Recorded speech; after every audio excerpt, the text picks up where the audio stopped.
This game has got me by the in the best way possible, of course. I'm usually not big into horror games, but this one just gets me. Maybe it's the whole alien sci-fi aspects and the weird kind of low poly graphics, but Lethal Company just knows what's up, and I was just doodling some Fakemon when I sort of started creating designs for Lethal Company Fakemon, and well, here we are, right on that bandwagon, baby! I'm going to go into this video trying to avoid talking too much about later game creatures and focus more on ones you see early on in runs, or in the safer environments, because this game is something to experience on your own. Well, with friends. If I went into this alone, I don't think my little baby heart could handle it.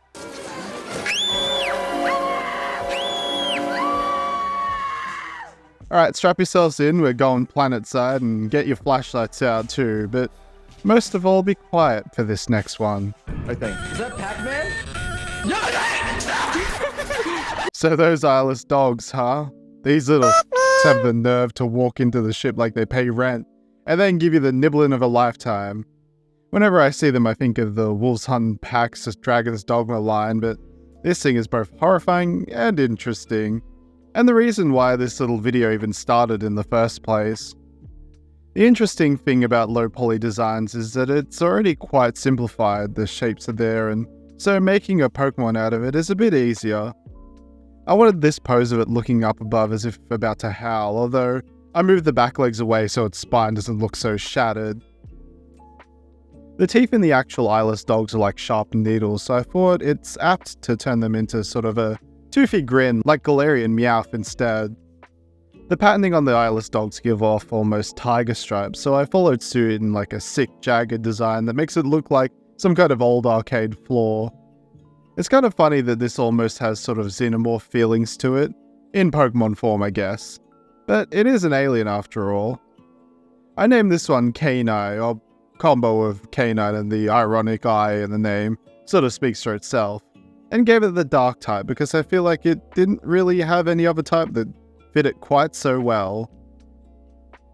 Canine, the eyeless dog Pokemon, a dark type. Pack predators who prefer the nighttime, Canine are almost completely blind and have resorted to their other senses, particularly their hearing, to hunt. When Canine hear something, they are thrown into a tizzy and howl over long distances, which also alerts fellow packmates to the prey's area. When battling, Canine moves fast and attacks with powerful jaws capable of crushing steel, but this speed and strength only goes so far, especially against a silent or faster opponent. Canine in the wild even attack their fellow packmates. Canine has the ability Hustle. Ah, what a cute little— oh no, not cute, not cute. The Hoarder bugs are funny little fellas, scooting around with their trinkets like some sort of goblin on a skateboard, and then the next moment turning into literal Beelzebub. And worst of all, they come in groups. And I want their trinkets so badly. My idea for this Fakemon was to make this almost cute looking bug that kneels down, sort of like a kid pleading for some ice cream or a toy to their parents. It has these bright sparkles in the eyes as well as teardrop patterns just to make it look as needy and cute as possible. Of course, it's a giant bug, it ain't that cute at all. This Pokemon would have a sort of form change mechanic where while it holds an item it's a defensive bug and steel type, but once the item is used, stolen, or even flung, it transforms into an offensive flying and bug type, ready to ream whoever stole its shiny. And believe me, I know it has a butt face, but I thought out of bug types, that kind of face makes it the most unassuming looking, along with the likes of Wurmple. I can just see this Pokemon sitting around like one of those Pokeball items, and then when you pick it up it goes its full 6 foot height and bears down upon you. Hoarder Bug, the hoarding bug Pokemon, a steel and bug type. Piles of various trash line Hoarder Bug's homes. They covet any and all things to quite a vicious degree. While satisfied with their hoard, Hoarder Bug will move about low to the ground, and even act shy and sweet to try and coerce items from people. Items stolen from Hoarder Bug send them into a frenzy, standing to their full height and calling their fellows to attack in a quite frightening display of force. A disturbed Hoarder Bug can be placated by either giving them back the stolen item or replacing it with something else. They aren't the brightest Pokemon. Hoarder Bug has a new ability called Precious Metal. where this Pokemon gains a boost in speed and attack while holding no item, as well as gaining the flying type.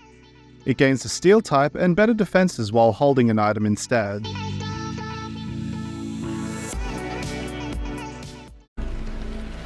What is it? What is that? What is it? Oh, no, not the beast! Not the beast! Ah! While we're on this bug kicker, let's do another bug type, the Circuit Bee. These gosh darn... This one was a challenge because in-game they're literally just polygons with wings, and no other real features, all flying about their big red nest. So I had to take some liberties with the design. Mainly referencing Comb Bee here, I wanted to use the circuit part of the name a bit literally, with the bees themselves being these blocky shaped bugs with almost a tech vibe to them, and even little circuitry cheeks. While the hive itself is sort of a moving base for them, with only the angry queen's eyes within.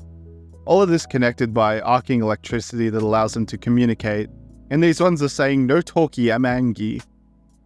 The first time fully interacting with these bees, we brought the hive back to the ship, sneakily thinking that the bees would just leave, but they didn't. Oh no, they did not.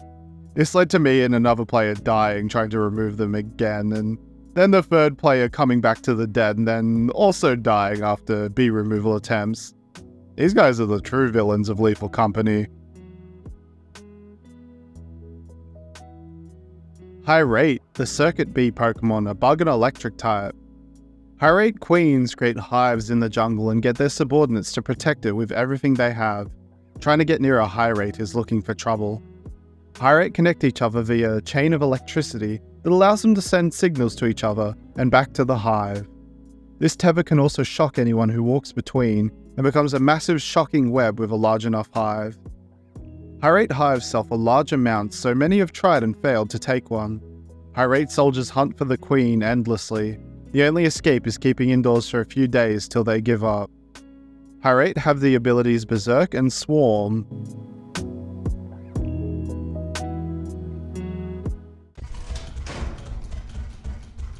Oh, hell no, I'm out of here. Let's take a moment to appreciate the less lethal of the company. Something that's a bit more... yeah, more like that. Let's get a little more passive and move on to the Spore Lizard. My first interaction with this joyful creature was complete fear as it opened its mouth and let out a big fart cloud and then just peaced out. What a damn mood, huh? But I wanted to make this fake mod more friend-shaped compared to our other more horrifying menagerie. My reference points to this one was the Dodogama from Monster Hunter and Clodsire, as well as the Great Zapfish or Whiscash in a way. Imagine if you were this Pokemon opening up those massive jaws and just engulfing the entire face of this thing in a toothy poisonous maw. I love the idea that the Spore Lizard keeps a fungi on its tail like a sort of symbiotic relationship, so Spossive also keeps this, but it becomes a more of a Mushroom Kingdom looking shroom there. It's not only friend-shaped but also friendly in general. Sure, it may leak a bit of poisonous spores every now and then, but most of the time it's just filled with visibility-lowering gas. Spossive, the Spore Lizard Pokemon, a normal and poison type. Spossive live in dark places where they can cultivate the fungus that live on their tails, which provide them with a constant source of nutrients. When threatened, Spossive can agitate their tail or breathe out a cloud of harmless spores that obscure the vision of anything within the cloud. It will then run away as fast as it can, which isn't very fast. If needed, Spossive can eat other fungi to create more effective spores that can cause poisoning or paralysis. The drawback to this is that Spossive also feel these effects, even after expelling the potent spores. Spossive have the abilities Runaway and Effect Spore. Come over here and kiss me on my hot mouth. I'm feeling romantical. Now for something big, scary, and very hungry. The Forest Keepers are one of those things that are incredibly majestic from afar with its large footfalls and almost looking like beautiful wildlife. Until you see it up close and you see it looks like God's rejected idea for Toy Story 16, Woody's been through some... And then it walks up to you and then eats you in the most horrid way to go possible. Absolutely nasty. For the Pokemon, I wanted to keep the general shape as I thought it was super appealing, but keep an almost Duskull-esque eye inside of the body, as well as multiple other eyes sitting within holes littering the body. It has this sort of walking forest hive filled with guardian spirits, but as well that massive central hole that leads somewhere makes it look like it has this harrowing, screaming expression. I added some roots or wood texture to the design to not only give it some veins to it, but also make it look like it has under eye bags. It's tired and done, another big mood really.